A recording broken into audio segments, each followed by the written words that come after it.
Hello అండి. అందరూ ఈరోజు బోనాలు మంచిగా జరుపుకుంటున్నారనుకుంటున్నాను. నేనైతే మాకు బోనాలు ఉండవండి.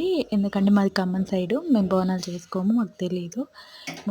ముత్యాలమ్మని మేము దాన్ని ఎక్కువగా పెట్టుకుంటాము ఆ అమ్మవారిని. సరే అండి. ఈరోజు మా పాపకి మా మనుగాడికి బ్రేక్‌ఫాస్ట్ చేశాను.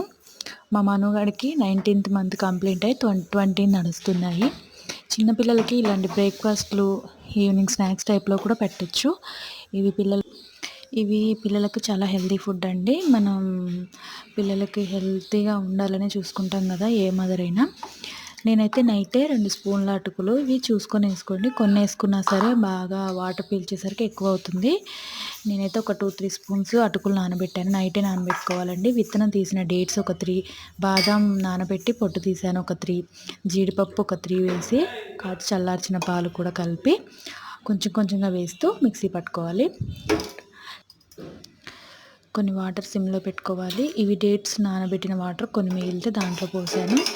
అయితే మనం పిల్లలకి స్వీట్నెస్ కావాలనుకుంటే కనుక మా పాప అయితే స్వీట్నెస్ బాగా తింటుంది. అందుకోసం తన కోసం నేను కొంచెం పటిక బెల్లం అన్నీ షాప్స్లో దొరుకుతాయండి. పటిక బెల్లం వేసాను. కొంచెం నెయ్యి కూడా వేస్తున్నాను. నెయ్యి కూడా తింటుంది మా పాప. కొంతమంది పిల్లలు నచ్చకపోతే స్కిప్ చేసేయండి. మీరు పటిక బెల్లం ప్లేస్లో హనీ అన్న వేసుకోవచ్చు మొత్తం అయిపోయిన తర్వాత. ఇప్పుడు ఇలా పటిక బెల్లం కరిగిన తర్వాత మెత్తగా పేస్ట్ పెట్టుకున్నాం కదా మనం, ఆ పేస్ట్ని కొంచెం కొంచెంగా దాంట్లో వేసుకొని మొత్తం మెత్తగా ఉండలు లేకుండా కలుపుకోవాలండి. ఇలా పెడితే పిల్లలు చాలా హెల్తీగా ఉంటారు, ఇష్టంగా కూడా తింటారు. పిల్లలు చాలా హెల్తీగా ఉండాలంటే ఇలాంటివి అప్పుడప్పుడు వీక్లీ 2 టైమ్స్ అన్నా పెట్టాలండి. నేనైతే వీక్లీ 2 టైమ్స్ పెడతాను. మా పాప ఇష్టంగానే తింటుంది. ఇలా ఉండలు లేకుండా మొత్తం మెత్తగా కలుపుకోవాలి. కొంచెం ఉడకనివ్వాలి.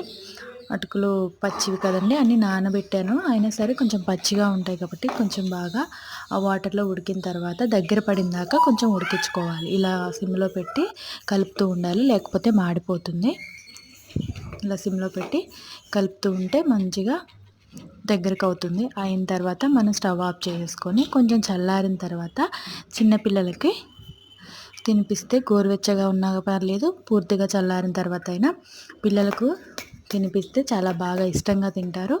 హెల్తీ కూడా అండి. మా పాప చూడండి ఇప్పుడు ఎలా తింటుందో ఒకసారి ట్రై చేస్తాను. మీరు కూడా చూడండి. మా పాప ఇది చాలా ఇష్టంగా తింటుంది.